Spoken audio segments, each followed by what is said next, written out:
बातें हम आपको बता रहे हैं, जो बातें हम आपको जिन नामों का हम उल्लेख कर रहे हैं, वो सब आपको बहुत सी पुस्तकों में प्राप्त हो जाएंगे, जिसमें विशेष करके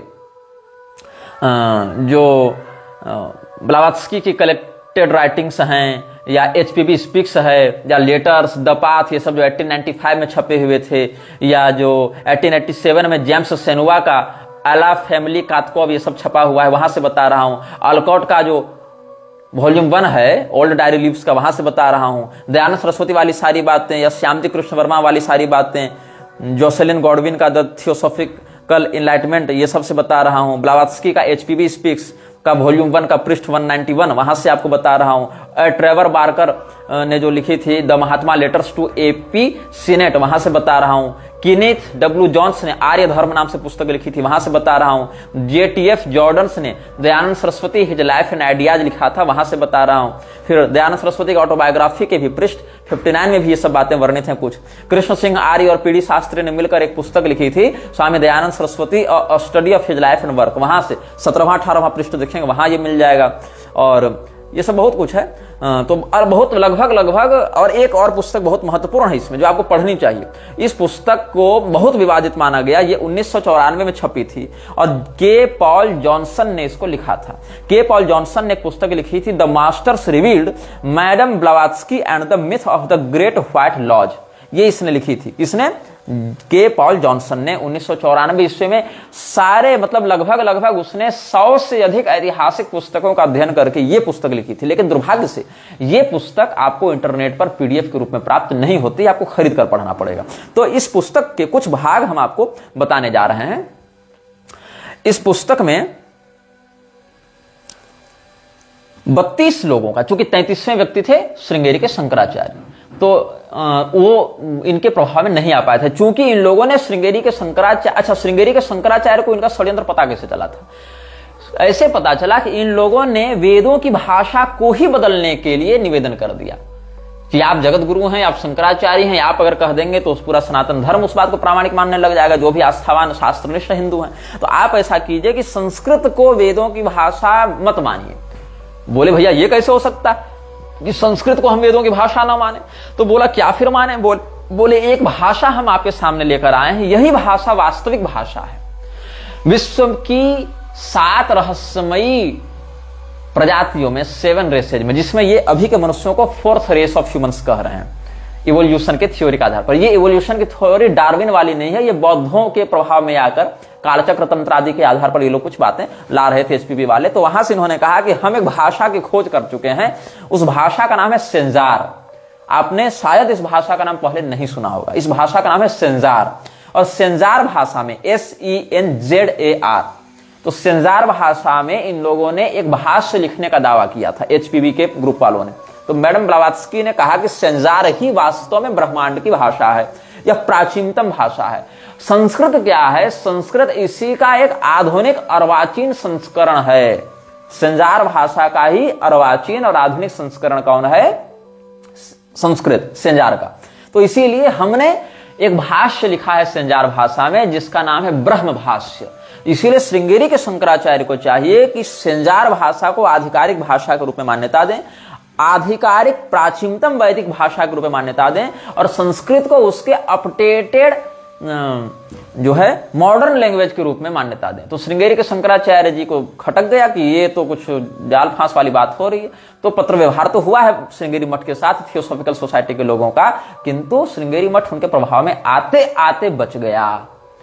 और आज भी श्रृंगेरी मठ के बहुत से अधिकारी विदेशी संस्थाओं के साथ मिलकर ऐसी बहुत सी पैशाचिक संस्थाओं और उससे जुड़े लोगों को श्रृंगेरी मठ में घुसाने का प्रयास करते रहते हैं, या श्रृंगेरी मठ के एसोसिएशन के साथ विदेशों में ऐसे संस्थान खोलने का प्रयास करते रहते हैं। जिसमें श्रृंगेरी शंकराचार्य से ही जुड़े एक निकटवर्ती व्यक्ति ने हमें बताया कि श्रृंगेरी के शंकराचार्य तक बहुत कुछ बातें भी पहुंचने से रोक दी जाती हैं, और बाद में जब उनको पता चलता है कि मेरे मठ के नाम पर यहाँ पर ये घटनाएं हो रही है, ये संस्थान रजिस्टर कराया जा रहा है, तो फिर वो वहां पर रोक लगवाते हैं कि नहीं, ये सनातन धर्म के विरुद्ध जा रहा है।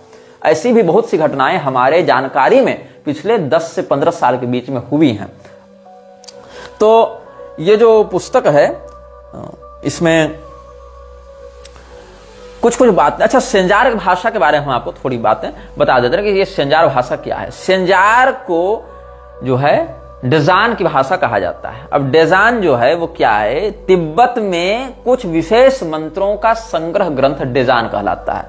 अब डेजान का जो उच्चारण है उसमें हमको हो सकता है थोड़ी त्रुटि होती हो, लेकिन मैं आपको इसकी स्पेलिंग बता देता हूं, DZYAN। इसको आप सर्च करेंगे, बुक ऑफ डेजान सर्च करेंगे तो इसको सीक्रेट डॉक्ट्राइन भी ये लोग कहते हैं, मतलब एक गुप्त अनुशासन की पुस्तक है। तो ये बहुत बहुत महत्वपूर्ण, मतलब एक प्रकार से इसको एक सिग्मा कॉन्स्टिट्यूशन कहा जाता है ऑकल्टिस्ट के क्षेत्र में। तो इसने क्या कहा, मैडम ब्लावात्स्की ने लिखा है कि हम जब तिब्बत में रिसर्च कर रहे थे तो हमको इसकी एक पांडुलिपि मिली, और जो संसार की जो भाषा है वही वास्तव में ब्रह्मांड की भाषा है, और ये एक ऑकल्ट ब्रदरहुड के माध्यम से सुरक्षित रखी गई है इस भाषा को।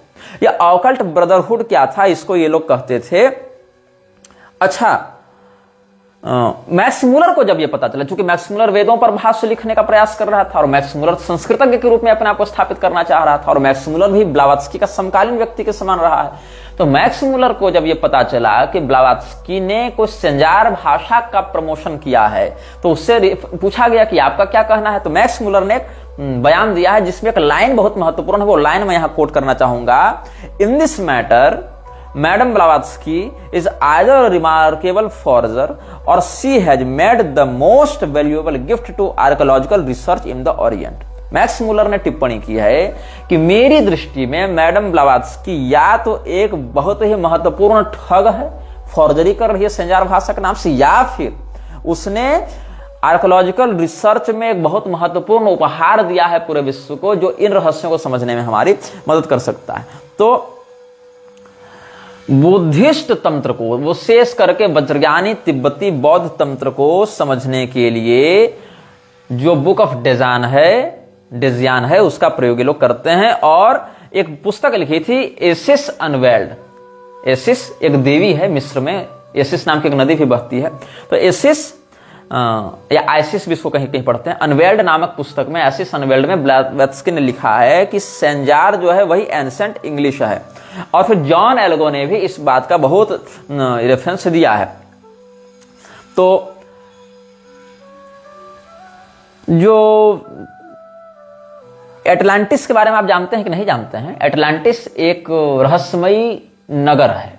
एटलांटिस को कुछ लोग सच्चा मानते हैं और कुछ लोग काल्पनिक मानते हैं। कहा जाता है इस पृथ्वी पर किसी स्थान पर एटलांटिस नाम का एक शहर हुआ करता था, जो लगभग नॉट सेकंड टू हेवन ऐसा माना जाता, मतलब लगता था पृथ्वी का स्वर्ग है।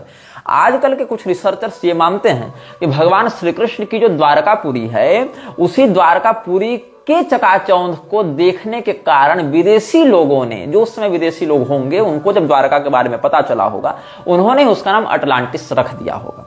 चूंकि अटलांटिस और द्वारका में 3 समानताएं हैं। पहली समानता यह है कि दोनों समुद्र से घिरे हुए नगर हैं, द्वारका भी नगरी भी, भगवान कृष्ण की द्वारका, और जिस अटलांटिस की बात हम कर रहे हैं, जिसकी कल्पना लोग करते हैं, उन दोनों में क्या 3 समानता है।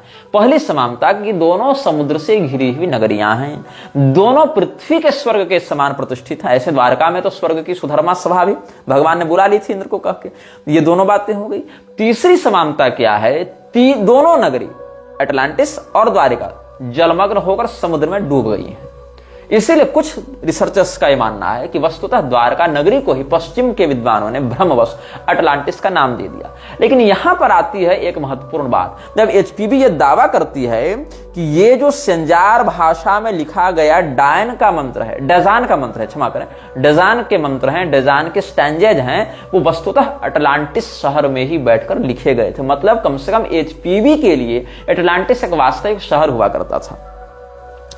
और यह भी कहा जाता है कि पश्चिम और प्राचीन ज्योतिषियों ने डेजान के मंत्रों का प्रयोग करके ग्रह नक्षत्र ज्योतिष विद्या के विषय में बहुत निपुणता प्राप्त की।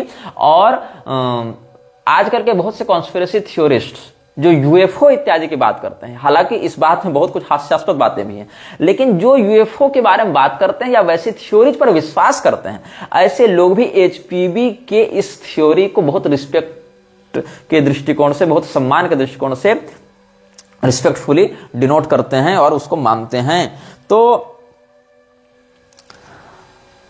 जो डेजान के स्टैंजाज हैं, मंत्र हैं, वो संजार भाषा में लिखे गए हैं, लेकिन इसका ये जो कथन है उसको विदेशी लेखकों ने ही बहुत बड़े फ्रॉड के रूप में भी स्थापित करने का प्रयास किया है कि नहीं, ब्लावत्स्की ने जो लिखा वो एक कल्पना थी, ये उसका एक ऑकल्ट माइंड उसको ऐसा दिखलाता था, उसको ऐसा अनुभव करवाता था कि ऐसा कुछ है, लेकिन ये सब उसके मन का एक वहम था, ये सब केवल एक मिथ्स हैं। हालांकि 1836 ईस्वी में कलकत्ता के एशियाटिक रिसर्च में जो 20वां भाग है, आपको अगर राजा राममोहन राय वाला एपिसोड याद होगा तो उसमें हमने श्रीरामपुर ट्रायो का जिक्र किया था। श्रीरामपुर ट्रायो ने एशियाटिक रिसर्च की स्थापना में भी बहुत बड़ा योगदान दिया है। श्रीरामपुर कॉलेज की स्थापना में भी, श्रीरामपुर कॉलेज से योगानंद भी जुड़ा हुआ था, है ना। तो जो रेने ग्योनान ने लिखा है ब्लावत्स्की का संस्मरण बुक ऑफ डेजान के संदर्भ में, वहां पर यह बात महत्वपूर्ण है कि तिब्बतन कंजूर और तंजूर, ये दोनों जो परंपराएं हैं तिब्बत की, वहां पर जो डेजान के मंत्रों का प्रयोग किया जाता है, ये डॉक्यूमेंट्री है, तेंग्यूर या तेंजूर कहा जाता है। ये शाक्य मुनि बुद्ध के उपदेशों का एक तिब्बती संग्रह है। और इसी प्रकार से मतलब दो भागों में, एक को कहते हैं कंग्यूर और दूसरे को कहते हैं तेंग्यूर। मतलब एक प्रकार से आप समझ लें तो उनके लिए ओल्ड टेस्टामेंट और न्यू टेस्टामेंट, इस प्रकार से आप इसको समझ सकते हैं। तो कलकत्ता में जो 20वां भाग छपा था एशियाटिक रिसर्च का, कब छपा था? 1836 ईस्वी में। उसका आश्रय लेकर भी ब्लावत्स्की ने, मैडम HPB ने बहुत कुछ लिखा है। अच्छा, इसमें मैं आपको एक पैरा पढ़कर सुनाना चाहूंगा जो रोनाल्ड H. फ्रिट्ज ने लिखा है। ये एक इतिहासकार हुआ है पश्चिम जगत में। ये लिखता है कि Blavatsky claimed to have received her information during trances in which the masters of mahatmas of Tibet communicated with her and allowed her to read from the ancient book of Dzyan. The book of Dzyan was supposedly composed in Atlantis using the lost language of Sanjar, but the difficulty is that no scholar of ancient languages in the 1880s or since has encountered the slightest passing reference to the book of Dezen or the Sanjar language. हालांकि जैसन कोलावितो को अगर आप पढ़ेंगे तो जैसन कोलावितो ने यह लिखा है, एक उसमें उसके भी एक पंक्ति पढ़कर सुनाऊंगा। Even after sceptics debunked her book of Dzyan as a fraud, her followers continue to assert its reality. Madam Blavatsky के इस दावे को कि ये जो बुक ऑफ डेजन है उसको अटलांटिस में बैठकर लिखा गया था, संजार की गुप्त भाषा में, खोई हुई भाषा में, ये फ्रॉड था, लेकिन ब्लावत्स्की के अनुयायी उस बात को सच मानकर ही आगे रिसर्च करते हैं या प्रैक्टिस करते हैं। हालांकि ब्लावत्स्की का पूरा जीवन जिस प्रकार के राज परिवारों से जुड़ा रहा, जिस प्रकार के संपन्न कथित प्रबुद्ध और बड़े बड़े हस्तियों से जुड़ा रहा, इसको सीधे सीधे फ्रॉड कहना भी एक अपरिपक्व मानसिकता का परिचय देना ही होगा, ऐसा हम समझते हैं। तो ये तो हमने आपको एक संजार भाषा का परिचय देने के लिए इतना कुछ बता दिया कि आखिर ये भाषा क्या है। अब संजार लैंग्वेज का जो लोगो है वो हम आपको इस वीडियो में दिखाएंगे कि वो संजार भाषा का लोगो कैसा दिखता है।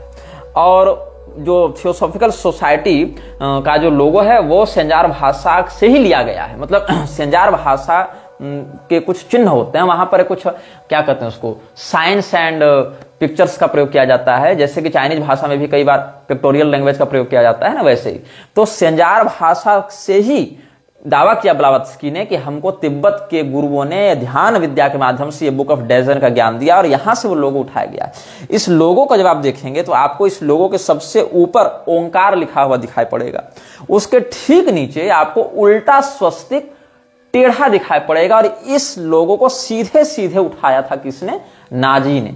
हिटलर तो बहुत बाद में आया, ब्लावत्स्की के एक पीढ़ी के बाद हिटलर आया, लेकिन हिटलर ने जो नाजी का स्वास्तिक उल्टा वाला दिया था, वो स्वास्तिक तो नहीं है, वो कुछ और है, लेकिन वो जो है वो इसी संजार लोगों से उठाया गया। उसके बाद यहाँ एक षटकोण बना हुआ है और उस षटकोण के बीच में एक क्रॉस भी बना हुआ है, लेकिन उस क्रॉस का जो ऊपरी भाग है वो वर्तुलाकार है और उस पूरे लोगों को एक सांप घेरा हुआ है।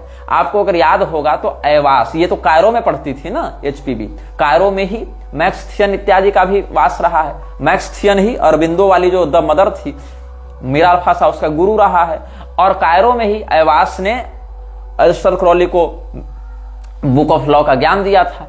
तो ये जो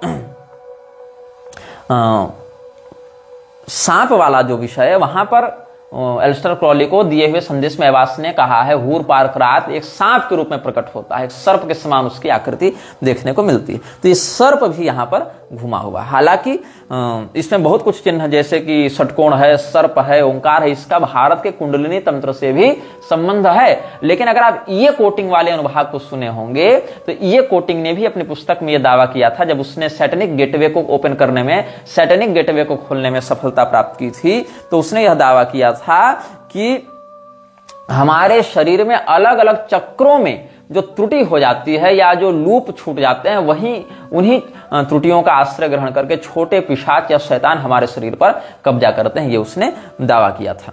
तो हम बात कर रहे थे एक पुस्तक की, जो पुस्तक लिखी थी के पॉल जॉनसन ने, the masters revealed madam Blavatsky and the myth of the great white laws.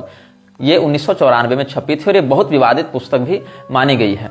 तो थियोसॉफिकल सोसाइटी की स्थापना कैसे हुई, मैडम ब्लावात्स्की का इतिहास क्या रहा, तो मैडम हेलेना पेट्रोवना ब्लावात्स्की, जो एचपीबी के नाम से हम बता रहे हैं, और कर्नल हेनरी स्टील ऑकल्ट, ये न्यूयॉर्क में 1875 में थियोसॉफिकल सोसाइटी की स्थापना करते हैं और 1882 ईस्वी में 1882 में मद्रास, जिसको अब चेन्नई के नाम से जाना जाता है, उसके अद्यार प्रांत में, ADYAR अद्यार प्रांत में थियोसॉफिकल सोसाइटी का पहला भारतीय मुख्यालय स्थापित किया गया था।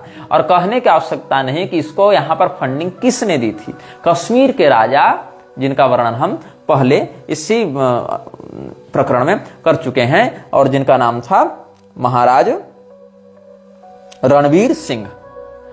अब इस पुस्तक में जब आप पढ़ेंगे तो पृष्ठ 208 में एक बहुत ही महत्वपूर्ण बात लिखी हुई है, शंकराचार्य भारतीय हिंदुओं के लिए क्या स्थान रखते हैं, इसका अनुभव एचपीबी को बहुत अच्छे से था। तो ये लिखते, मैं यहाँ कोट करने का प्रयास कर रहा हूं। तो जो ऑलकट ने जो हेनरी स्टील ऑलकट था, कर्नल साहब थे, इस व्यक्ति ने एचपीबी को बताया था कि अगर तुमको हिंदुओं के मध्य अपना प्रभाव स्थापित करना है तो तुम्हें शंकराचार्य का आश्रय लेना पड़ेगा। मतलब तुम हिंदुओं के मध्य शंकराचार्य के थ्रू कर जाओगे तो बहुत जल्दी और बहुत प्रामाणिक रूप से स्थापित हो सकते हो। हालांकि शंकराचार्य से संबंध करने से पहले, स्थापित करने से पहले, परिचय प्राप्त करने से पहले एचपीवी के दल ने दयानंद सरस्वती को अपने साथ मिला लिया था, क्योंकि शंकराचार्य के पास ये लोग कब गए थे, ये सब शंकराचार्य के पास पत्र व्यवहार करते हैं 1886 के बाद, जबकि 1886 से पहले ही दयानंद से ये लोग परिचय प्राप्त कर चुके थे। लेकिन इन लोगों को लगा कि दयानंद सरस्वती हमें हिंदुओं के बीच में उतना प्रभावशाली नहीं बना पा रहे हैं, तो हमको शंकराचार्य का आश्रय लेना पड़ेगा। तो दयानंद सरस्वती जो शांकर परंपरा के विद्वानों से शास्त्रार्थ करता रहता था, वो आंतरिक रूप से जिस संस्था से जुड़ा हुआ था, वो संस्था भी शंकराचार्य का आश्रय लेकर, उसमें भी श्रृंगेरी के शंकराचार्य का आश्रय लेकर, क्योंकि अपेक्षाकृत श्रृंगेरी में उस समय भी ज्ञान की परंपरा अधिक प्रखर और अधिक सक्रियता से चल रही थी। तो इसने सोचा वहां से अगर हमको एफिलिएशन मिल जाता है तो हम हिंदुओं के मध्य घुसपैठ करने में अधिक सरलता से सफल हो जाएंगे। तो ऑलकट ने क्या लिखा है पत्र, मैं उसको पढ़कर सुनाता हूं। अच्छा, इस समय तक रणवीर सिंह की मृत्यु हो चुकी थी। इस समय तक रणवीर सिंह की जो है, जब ये पत्र व्यवहार हो रहा है उस समय रणवीर सिंह की मृत्यु हो चुकी थी। और you remember Subba Rao great project for a national Advaita society to be secretly moved by certain initiates and to be fathered by Shankaracharya the high priest and act in harmony with the theosophical society. क्या कहता है कि तुम देखो, सुब्बा राव ने, क्योंकि वहां पर दक्षिण भारत के लोग इनको कोऑपरेट करेंगे तभी तो चेन्नई में ये लोग अपना मुख्यालय खोलेंगे, तो सुब्बा राव ने एक नेशनल अद्वैत सोसाइटी की स्थापना की थी। और मतलब ऐसा उसका विचार था, एक प्रोजेक्ट था। और इस नेशनल अद्वैत सोसाइटी को गुप्त रूप से शंकराचार्य के माध्यम से अगर हम प्रश्रय और समर्थन दिलवा दें, फादर्ड बाय शंकराचार्य, मतलब शंकराचार्य को इसका जनक बता दें, जो शंकराचार्य हिंदुओं के हाई प्रीस्ट होते हैं, मतलब वो सर्वोच्च धर्मगुरु के रूप में यहां पर बताया गया, हाई प्रीस्ट हैं, and act in harmony with theosophical society. तो क्या करेंगे ये लोग, पहले सुब्बा राव के माध्यम से नेशनल अद्वैत सोसाइटी की स्थापना करेंगे और अद्वैत शब्द को उठा के शंकराचार्य से जोड़कर शंकराचार्य से समर्थन दिलवा देंगे, और वहां से शंकराचार्य को थियोसॉफिकल सोसाइटी के साथ सद्भावपूर्ण सहयोग के लिए राजी कर लेंगे। ये इनका षड्यंत्र था। और इसके बाद ये लोग ड्राफ्ट इत्यादि सब बना लिए, और क्या हो गया, मद्रास प्रेसिडेंसी में, यहां प्रेसिडेंसी शब्द से मद्रास प्रेसिडेंसी समझा जाना चाहिए। तो क्या कहता है ये लोग, well it has just been born, rules have been drafted, ये अभी प्रोजेक्ट तो हम लोग लेकर ही आए हैं, अभी हम लोग नियमावली बना ही रहे हैं। Shankaracharya presidency is agreed by him, some 400 और 500 pandits alone in this presidency will join. Money is offered to put up a lecture hall in Madras with Advaita preachers going all over India. Subba Rao means to work it so that it will strengthen existing Theosophical society, TS branches and hatch new ones where there are none. So you see, he is especially anxious that there should be no new scandals or rows in connection with the TS for fear Shankaracharya and initiate, and the whole orthodox party should be frightened and get themselves to break us up. अब जब इन लोगों ने ये प्रस्ताव रखा, आप इन बातों को बहुत महत्वपूर्ण तरीके से सुनेंगे, समझेंगे और मार्क करेंगे कि हम क्या बताना चाह रहे हैं। और आजकल के जो आर्य समाजी हमको शास्त्रार्थ की चुनौती देते रहते हैं और दयानंद को महर्षि बताते रहते हैं, वो भी इन रहस्यों को नहीं जानते। दुर्भाग्य का विषय क्या है कि आर्य समाजी नहीं जानते, वो तो ठीक है, शंकराचार्य के ही अनुयायी नहीं जान रहे इन रहस्यों को।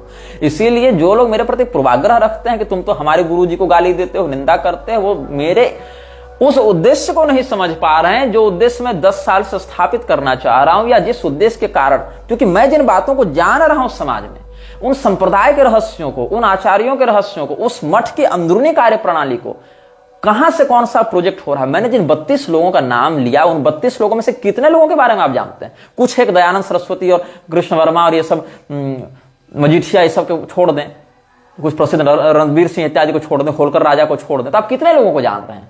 उन लोगों के कार्यप्रणाली को कितना जान रहे हैं? जब उनको ही नहीं जान रहे हैं तो उनके द्वारा किए गए काम का कैसा प्रभाव तुम्हारे सांस्कृतिक और राजनीतिक चेतना पर पड़ रहा है, उसको कैसे समझ पाओगे? तो मैं ये बता रहा था कि इन लोगों ने जब ये प्रस्ताव रखा तो थियोसॉफिकल सोसाइटी में एक तकरार होने लगी, क्योंकि थियोसॉफिकल सोसाइटी का एक बड़ा वर्ग शंकराचार्य से द्वेष करता था। थियोसॉफिकल सोसाइटी का एक बड़ा वर्ग मृक्षराज का समर्थक था, प्रत्यक्षता भी, क्योंकि ऑकल्ट प्रैक्टिशनर्स थे, एक्टिव फ्रीमेसन्स थे। तो इन लोगों को लगा कि फिर हम शंकराचार्य के साथ हाथ क्यों मिला रहे हैं, मतलब हमको तो उनका विरोध करना है, जैसा कि दयानंद सरस्वती भी कर ही रहे हैं, हमारे सहयोगी है दयानंद सरस्वती, तो हम आखिर ऐसा काम क्यों कर रहे हैं कि एक और हम दयानंद से भी सहयोग ले रहे हैं, एक और हम शंकराचार्य से भी सहयोग लेना चाह रहे हैं, तो ये दोनों एक साथ कैसे संभव है? मतलब ये तो वही बात हो गई कि कोई व्यक्ति रावण को भी यहां बैठा ले और राम जी को भी बैठा ले, ये तो संभव नहीं है।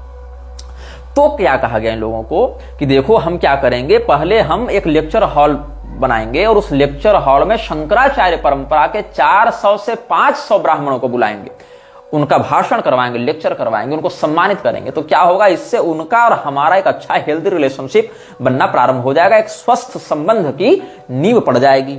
और इसके बाद हम थियोसॉफिकल सोसाइटी की शाखाओं को शंकराचार्य की मान्यता मिल गई है ऐसा कहकर उनको प्रसारित करेंगे और भारत के उन भागों में भी स्थापित करेंगे जहां पर हम अभी तक नहीं पहुंच पाए हैं। और ये ध्यान दो, अभी तक थियोसॉफिकल सोसाइटी वाले अगर किसी से ठीक ठीक डरते थे तो शंकराचार्य से डरते थे कि भाई यही वो संस्थान है, यही वो आचार्य पीठ है जहां से हमें ध्वस्त किया जा सकता है। तो हम क्या करें, अपने आप को ऐसा कालनेमी का आवरण लेकर जावें कि हमको हनुमान जी मान ले राम भगत।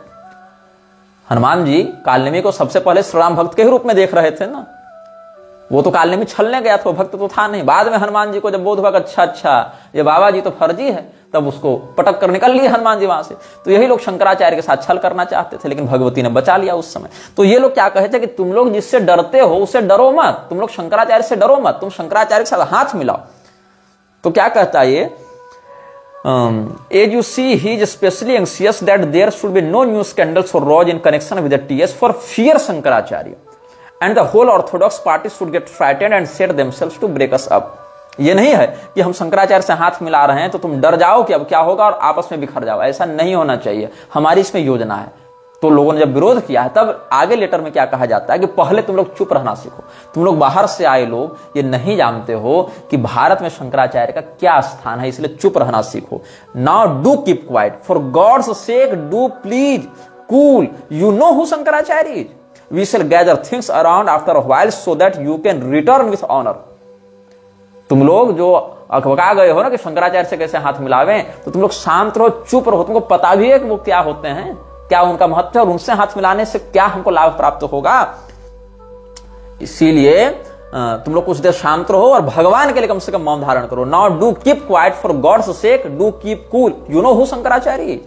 उसके बाद एचपीबी ने रिसर्च करना प्रारंभ किया कि शंकराचार्य क्या होते हैं। तो the HPB knew who Shankaracharya was is apparent from her 1883 article Theosophy and Spiritism written in French for the monthly bulletin of the Society of Scientific Psychological Studies in Paris, refuting allegations made in a previous issue of the bulletin. She cites a letter from the initiate adept. अब इन लोगों ने क्या किया, HPB ने पहले शंकराचार्य के विरुद्ध में लेख लिखा था जब ये बौद्धों के परिचय में थी, जब ये बौद्धों के साथ काम कर रही थी, क्योंकि सिक्किम के बौद्ध, तिब्बत के बौद्ध और श्रीलंका के बौद्ध ये सब मिले हुए थे एचपीबी के साथ थियोसॉफिकल सोसाइटी में। तो बौद्धों ने शंकराचार्य का चित्रण तो नकारात्मक रूप से ही प्रस्तुत किया होगा, जैसा कि तुम जान रहे हो। तो एचपीबी ने शंकराचार्य के विरोध में या शांकर मत के खंडन में, चूंकि दयानंद इत्यादि के भी साथी लोग थे, तो एचपीबी ने क्या किया, दयानंद के साथ सिंहली, सिक्किमी, तिब्बती बौद्धों के प्रभाव में शंकराचार्य का खंडन करना प्रारंभ किया था। और ये कहां छपा था, जो फ्रांस में मंथली बुलेटिन छपती थी, कहां से, society for scientific psychological studies. तो society for scientific psychological studies की एक मासिक पत्रिका छपती थी पेरिस से, उसमें एचपीबी ने शंकराचार्य का खंडन प्रकाशित किया था।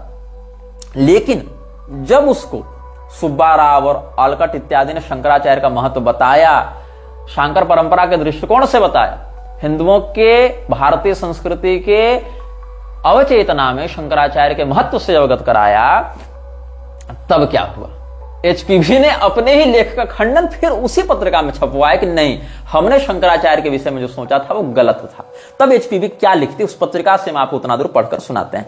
1883 ईस्वी में एचपीबी ने थियोसॉफी एंड स्पिरिटिज्म ये एक लेख लिखा था, जो फ्रेंच भाषा में छपा था। कहां से छपा था, पेरिस से छपा था, मंथली बुलेटिन में society for scientific psychological studies ने छापा था। यहां से एक पैरा मैं पढ़कर सुनाता हूं। We addressed ourself to the great Shankaracharya, he is the pope of India, a hierarchy which spiritually resigns by succession from the first Shankaracharya of Vedanta, one of the greatest initiated adepts among the Brahmanas, the only man in India who possesses the key to all the Brahmanical mysteries and the spiritual authority from Cape Comorin to the Himalayas, and whose library is the accumulation of long centuries. Moreover, he is recognized even by the English as the greatest authority on the value of archaic manuscripts. अब सोचो क्या लिखती है ये HPB ने। हालांकि इसने pope of India के रूप में किया, क्योंकि शंकराचार्य शब्द के विषय में तो विदेश में जान नहीं रहते ना कि इसका क्या वजन है, ये क्या मतलब शब्द कितना गरिमामय है। तो उन लोगों के लिए तो पोप गरिमामय था, तो इसीलिए उन लोगों ने पोप ऑफ इंडिया कह दिया। जैसे कालिदास को उन्होंने शेक्सपियर ऑफ इंडिया कह दिया, समुद्रगुप्त को उन्होंने नेपोलियन ऑफ इंडिया कह दिया, जबकि नेपोलियन और शेक्सपियर कब के हैं, क्या औकात है। समुद्रगुप्त और कालिदास का क्या पराक्रम, क्या बौद्धिक सामर्थ्य, लेकिन उनको नहीं पता था। तो उनके लिए नेपोलियन बहुत पराक्रमी था, शेक्सपियर बहुत बड़ा कवि था, तो पोप बहुत बड़ा धर्मगुरु होता है उनके लिए। तो इसीलिए उन्होंने शंकराचार्य को पोप ऑफ इंडिया कह दिया, ताकि ठीक है समझने में सुविधा हो। उन्होंने कह दिया कि Kalidas is Shakespeare of India, Samudragupta is Napoleon of India, है ना। तो उस शब्द को अगर हम इग्नोर करें उनकी सांस्कृतिक मजबूरी के कारण, व्यवस्था के कारण, तो समझिएगा। मैं पुनः आपको पढ़कर सुनाता हूं ये पैराग्राफ जो एचपीबी ने लिखा है, ऑथेंटिक बात बता रहा हूं। We addressed ourself to the great Shankaracharya, he is the pope of India, hierarchy which spiritually reigns by succession from the first Shankaracharya of Vedanta, one of the greatest initiated adepts among the Brahmanas, the only man in India who possesses the key to all the Brahmanical mysteries and has spiritual authority from the Cape Comorin to the Himalayas and whose library is the accumulation of long centuries. Moreover, he is recognized even by the English as the greatest authority on the value of archaic manuscripts. क्या कहते हैं ये लोग कि जो शंकराचार्य हैं वो यद्यपि ब्रिटेन की सत्ता भारत को आक्रांत कर रही है, लेकिन उस ब्रिटेन की सत्ता के द्वारा भी शंकराचार्य को हिंदुओं के सर्वोच्च धर्मगुरु के रूप में मान्यता दी गई है। और शंकराचार्य क्या होते हैं, तो ये भारत में जो पहले शंकराचार्य हुए, जो दीक्षित वास्तविक शंकराचार्य आदि गुरु हुए, जो वेदांत की परंपरा को आगे बढ़ाते हैं और ब्राह्मणों में जिनकी बड़ी प्रतिष्ठा है वो शंकराचार्य। ब्राह्मण तात्पर्य से यहां पर केवल ब्राह्मण नहीं होगा, ब्राह्मण के अंतर्गत ब्राह्मण जो धर्म ग्रंथ हैं, वेद पुराण स्मृति शास्त्र और उनकी मर्यादा में आने वाली चातुर्वर्ण वर्णाश्रम व्यवस्था, उसका यहां संकेत समझना चाहिए। तो ब्राह्मणों में जो सर्वोच्च होते हैं वो दंडी सन्यासी के रूप में, और वहां से भी जो चातुर्वर्ण में ब्राह्मण टॉप पर, ब्राह्मण में दंडी सन्यासी में फिर शंकराचार्य, ऐसा मानकर ये वर्णन कर रही है कि केप कोमोरिन जो है। अब केप कोमोरिन क्या है, ये कन्याकुमारी में एक छोटा सा टापू है, मतलब केप कोमोरिन में ही आपको वो मिलेगा ना जहां पर इन लोगों ने विवेकानंद की मूर्ति लगा रखी है, जहां पर भगवती का मंदिर है, वो कन्याकुमारी मंदिर। तो कन्याकुमारी से लेके हिमालय तक अगर किसी का सनातन धर्म के ऊपर एक छत्र शासन है, जिसके पास स्पिरिचुअल अथॉरिटी है, तो एक व्यक्ति है, और उस व्यक्ति को हम कहते हैं शंकराचार्य। ये किसने लिखा है, एचपीबी ने लिखा है। और केप कोमोरिन मतलब कश्मीर से कन्याकुमारी समझ लो, केप कोमोरिन टू हिमालय मतलब कश्मीर से कन्याकुमारी। और उनका जो पुस्तकालय है वो कई शताब्दियों से भारतीय दुर्लभ ज्ञान विज्ञान को धारण कर रहा है, और इस बात का महत्व तो कम से कम अंग्रेज तक स्वीकार करने को विवश हैं। ये इसने लिखा है। इसीलिए इसका क्या उद्देश्य है इतना लिखने का, इसके बाद इसने अपना षड्यंत्र स्थापित किया। अब तुमने सुना तो तुमको लगा अरे वाह ये तो बहुत गजब। आजकल भी लोग कहते हैं ना कि वर्ल्ड बैंक वाले, नासा वाले, ये सब आके हमारे गुरु जी से, शंकराचार्य जी से मार्गदर्शन ले रहे हैं, ये कर रहे हैं वो कर रहे हैं। मार्गदर्शन लेने क्यों आते हैं, उसका वो क्या करते हैं, इस पर भी थोड़ा ध्यान दिया करो, ज्यादा सुख की प्राप्ति मत रहो। तो इस चिट्ठी के बाद इसने क्या किया, इस चिट्ठी के ठीक बाद एक रेफरेंस मिलता है आपको जहां पर सेंजार ब्रह्म भाष्य का वर्णन किया गया है। और सेंजार ब्रह्म भाष्य को ब्राह्मणों का सबसे प्राचीन और पवित्र शब्द ग्रंथ बताया गया है, the secret sacerdotal language of the Brahmans with reference of Senzar Brahma Bhashya. तब यह कहा गया कि आप सेंजार ब्रह्म भाष्य को मान्यता प्रदान करें। अब जिस व्यक्ति के बारे में हम आपको बताए थे, शरद चंद्र दास, जो कि तिब्बत में गया था और सिक्किमी बौद्ध के माध्यम से ये तिब्बत में गया था, तो वहां पर जब इसको, अच्छा इसमें आप जब वो वापस लौटा था, ये तो मरा नहीं शरद चंद्र दास, ये जब वापस लौटा तो जॉन मैकग्रेगर ने ये पुस्तक लिखी थी, वहां पर इसका संदर्भ मिलता है, तिब्बत अ क्रॉनिकल ऑफ एक्सप्लोरेशन। तो इसमें इस बात को लिखा गया है कि जब पता चला वहां के बौद्धों को कि हमारे मठ में, कौन सा मठ था इस विषय में एक बार हम आपको फिर से याद दिला दे रहे हैं, कौन मठ था, कहां गया था, इस विषय में फिर से बता दे रहे हैं। शरद चंद्र दास जो एक बंगाली खोजकर्ता था, जो अंग्रेजों का गुप्तचर भी हुआ करता था, उसने सिक्किम के एक बौद्ध लामा जिसका नाम था उग्यन ग्यात्सो, उसकी सहायता से तिब्बत के ताशिल हुनपो मठ में प्रवेश किया था। ताशिल हुनपो मठ में प्रवेश करवाने में वहां के पंचेन लामा के प्रधानमंत्री सेंगचेन तुलकू का बहुत बड़ा हाथ था। तो इसने क्या किया था, शरद चंद्र दास ने वहां जाकर वहां की पांडुलिपियों को चुराकर और वहां से बहुत कुछ बातें जोड़ तोड़कर इस सप्लाई करता था थियोसॉफिकल सोसाइटी से जुड़े लोगों को, और एचपीबी के काम में यह भी व्यक्ति का जो रिसर्च है बहुत महत्वपूर्ण काम आया। तो इसमें क्या हुआ आपको मैं पढ़कर बता रहा हूं कि सेंगचेन तुलकू को मारा कैसे गया। ये प्रधानमंत्री था पंचेन लामा का, इसको मारा कैसे गया, इसका वर्णन कहां है, पीटर हॉपकिर्क ने एक पुस्तक लिखी थी, trees passers on the roof of the world, वहां से पढ़कर मैं सुना रहा हूं। अलग अलग पुस्तकों से मैंने सब लिखकर जमा करके रखा था ताकि आपको एक साथ सब बता सकूं। तो पीटर हॉपकिर्क ने इसका वर्णन किया है, और जॉन मैकग्रेगर ने भी इसका वर्णन किया है, और इसका वर्णन आपको के पॉल जॉनसन की पुस्तक में भी मिलेगा। तो मैं आपको एक साथ तीनों लेखकों का मत बता रहा हूं, और इसके लिए उन्होंने रेफरेंस दिया है शरद चंद्र दास इत्यादि के ही बातों का। तो ये क्या कह रहा है, he was arrested, imprisoned, flogged, then flung still living, and with his hands tied behind his back into the sangpo, the hands and feet of his servants has been cut off. क्या हो गया? आगे हाँ, their hands and feet of his servants had been cut off, their eyes gouged out, and they were then left to die in agony. Further, more than official himself, a high-ranking lama at the head of a monastery was condemned posthumously to eternal damnation, a punishment more to be dreaded than death by a devout Tibetan Buddhist. When, soon after his execution, his reincarnation appeared in a small boy, the child was callously abandoned. Frontier officials who had led the intruder past the checkpoint were also severely punished, and 19 years later, 2 other men who had been implicated were still in chains in a Lhasa dungeon. The gatecrasher who has caused all this trouble was Sarat Chandra Das. सरल भाषा में हम आपको एक तो paragraph बता दिया और बाकी बात ने आगे पीछे से मैं आपको जोड़कर बता दे रहा हूं कि हुआ क्या था अंततः। बौद्धों का ये जो रहस्यमय मठ था, इस मठ में जो गुप्त बातें दर्ज थी, यहाँ के पुस्तकालय में जो गुप्त बातें लिखी हुई थी, आपने अगर पंडित गोपीनाथ कविराज को पढ़ा होगा तो उन्होंने भी ज्ञानगंज के नाम से एक पुस्तक लिखी है, वहां पर भी इन क्षेत्रों से जुड़े ऐसे रहस्य आपको मिलेंगे।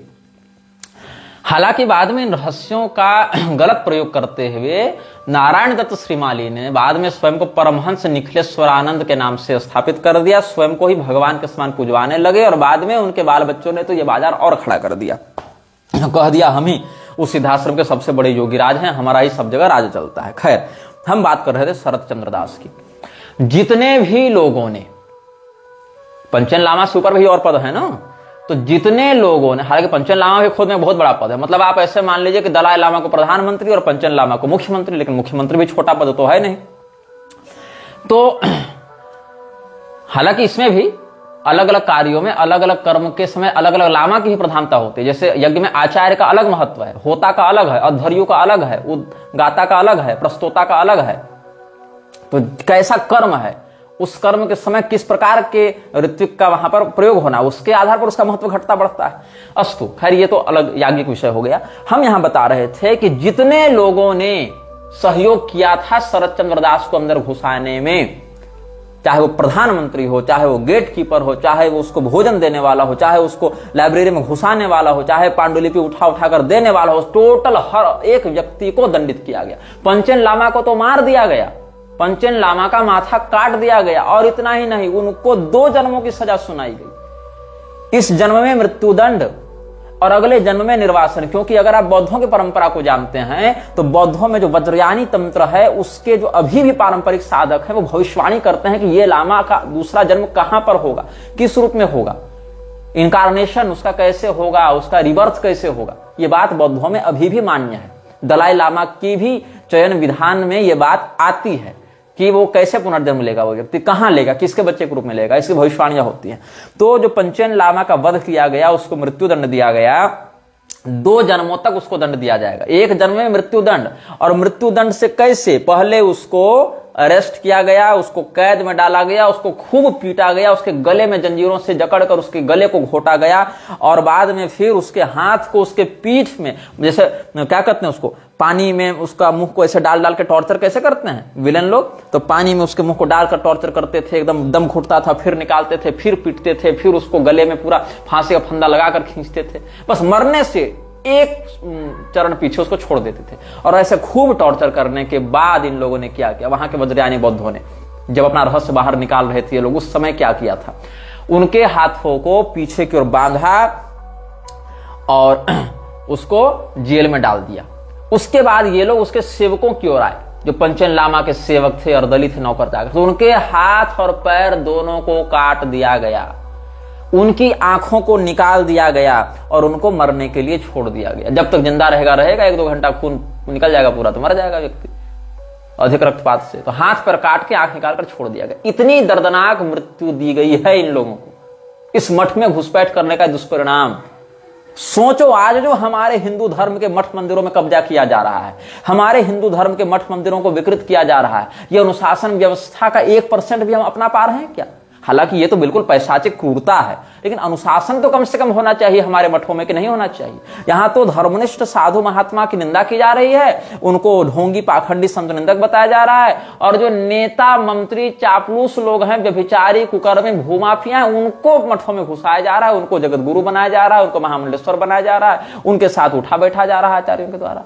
तो यहां पर मैं बताना चाह रहा हूं कि पहले पीटा गया, दम घोंटा गया, फिर जेल में डाला गया, ये तो बड़े अधिकारियों के साथ, उनके सेवकों के हाथ पैर काट के आंखें निकालकर उनको मरने के लिए छोड़ दिया गया। उसके बाद a high ranking lama at the head of monastery was condemned posthumously to eternal damnation, a punishment more to be dreaded than death, by a devout Tibetan Buddhist well soon after his execution. His reincarnation appeared in a small boy.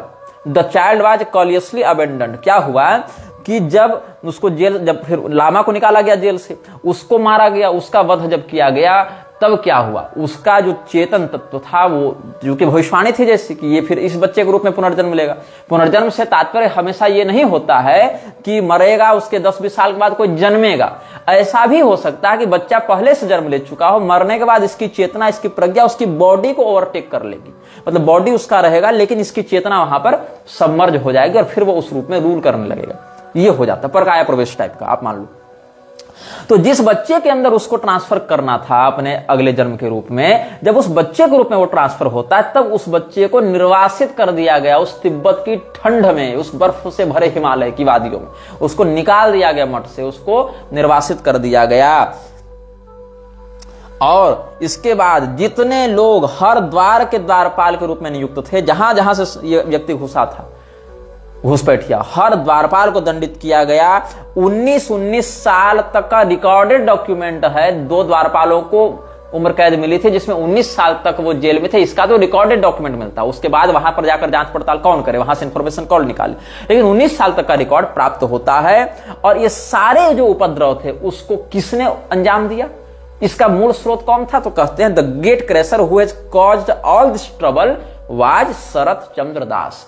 शरत चंद्र दास ही वो व्यक्ति था जिसने इतना उपद्रव वहां पर करवा दिया, लेकिन इसको कुछ नहीं हुआ, ये पहले भाग गया था वहां से सारा कांड करवा के। और बाद में जब जांच वहां हुई तब इस जांच में इन दोषियों को दंडित किया गया। लेकिन चूंकि शरत चंद्र दास अंग्रेजों का गुप्तचर था, इसलिए अंग्रेजी सरकार ने इसको प्रोटेक्ट किया, वो लोग वहां से अटैक करके इसको दंडित करने की स्थिति में नहीं थे। तो ये सब बातें समाज में सामने आई हैं। इस पूरे घटनाक्रम में जिस व्यक्ति को सबसे अधिक दयनीय माना गया वो था बेचारा सेंगचेन तुलकू। सेंगचेन तुलकू का वर्णन करते हुए लोग, डेरेक वायलर ने इस पर रिसर्च किया है। डेरेक वायरल ने रिसर्च करके सेंगचेन तुलकू पर बहुत कुछ लिखा है, और एल ऑस्टिन वैडल नामक एक व्यक्ति की रिपोर्ट का यहां हवाला दिया गया है। जब यह व्यक्ति एल ऑस्टिन वैडल 1903-4 में यंग हस्बैंड एक्सपेडिशन जो लहासा में था, वहां पर जब ये गया था, तो वहां पर लोगों ने बताया, जो लहासा का गवर्नर था उस समय, उसने बताया कि जो ताशिल हुनपो मठ का जो प्राइम मिनिस्टर था, जो सेंगचेन तुलकू था, तो वो व्यक्ति बहुत मासूम था, उसको पता ही नहीं था, मतलब वो बिल्कुल निश्चल व्यक्ति था। लेकिन उसने जो शरत चंद्र दास पर मासूमियत से भरोसा कर लिया ना, इसी के कारण उसके जीवन में इतना अत्याचार हुआ। उसको कई दिनों तक सार्वजनिक पिटाई पड़ी। उसको बीच चौराहे पर वहां के लोगों के बीच में खंभे में से बांधकर उसको लोग पीटते थे, और पीटकर मारा है उसको। उसकी हत्या करके उसका अंतिम संस्कार ही बौद्ध परंपरा से नहीं होने दिया था, उसके शरीर को नदी में फेंक दिया गया था। और इससे अधिक क्या हुआ, उसको बौद्ध तंत्र की विधि में शापित किया गया कि तुम पुनर्जन्म नहीं ले सकते। इधर जो लामा का पुनर्जन्म हुआ था, पंचेन लामा को जो दंडित किया गया, उसका जो पुनर्जन्म हुआ, उस बच्चे को निकाल दिया गया। और इसका तो पुनर्जन्म ही नहीं होगा, बहुत दीर्घ काल तक ये बौद्ध परंपरा के तंत्र शाप से ये कर्स्ट स्पिरिट के रूप में भटकेगा, इसका इनकारनेशन नहीं होने दिया जाएगा, ऐसा उन लोगों ने इसको शाप दिया था। और ये मतलब बताया गया बाद में कि ये एक मतलब बहुत ही विनम्र, बहुत ही हंसमुख व्यक्ति था जो सेंगचेन तुलकू था। ये क्या था, इसके विषय में बताया गया है, he was a profound scholar and avid truth seeker and a kind generous host. उसको लगा कि बाहर से कोई व्यक्ति आकर अगर हमारा अतिथि बनना चाहता है तो हम अतिथि सत्कार करेंगे। ये अतिथि इसके जीवन में काल बन गया। But what makes Sengchen's undeserved suffering even more appealing in his childlike fascination with western technology and his innocent trust of दास। मतलब उसके जीवन में यह दुर्भाग्य कैसे आया, अपनी बौद्ध परंपरा के इतर पश्चिमी जगत के विचारधारा के प्रति जब उसका आकर्षण बढ़ा और शरद चंद्र दास जैसे व्यक्ति पर जो अंग्रेजों का गुप्तचर था, उसने जब एक मासूमियत भरे निश्चल हृदय से भरोसा कर लिया, तब उसके जीवन के अंतिम दिन इतने दर्दनाक और अत्याचार से भरे रहे, जिसके विषय में हम आपको बता चुके हैं। तो ये पूरा का पूरा जो 32 लोगों का समूह था, जो 33वें व्यक्ति जो शंकराचार्य होने वाले थे, उनके असफल एकोमोडेशन के कारण बाद में खंडित होने लगा था। इसमें कौन कौन लोग थे हमने उसका परिचय दिया, और कैसे अलग अलग सोसाइटीज, अलग अलग समाज, अलग अलग एनजीओ का इसमें कोलैबोरेशन चल रहा था, ये सब हमने बताया है। अभी तो इस रहस्य पर हम बात करना केवल प्रारंभ किए हैं, आगे बहुत से रहस्य ऐसे आपके सामने लाने वाला हूं जिसको आपने न सुना होगा, न पढ़ा होगा, न जाना होगा, और बहुत से लोग तो जानने के बाद भी विश्वास करने का साहस नहीं कर पाते हैं। यह वीडियो जल्द ही हटा दिया जा सकता है, कृपया थर्ड पार्टी ऐप्स का उपयोग करके डाउनलोड करें। आप इस वीडियो को अपने चैनल पर फिर से अपलोड भी कर सकते हैं।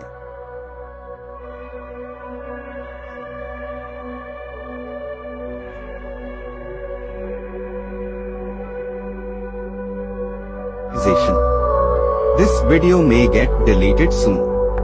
Please download using third party apps. You may also re-upload this video on your channels. Thank you.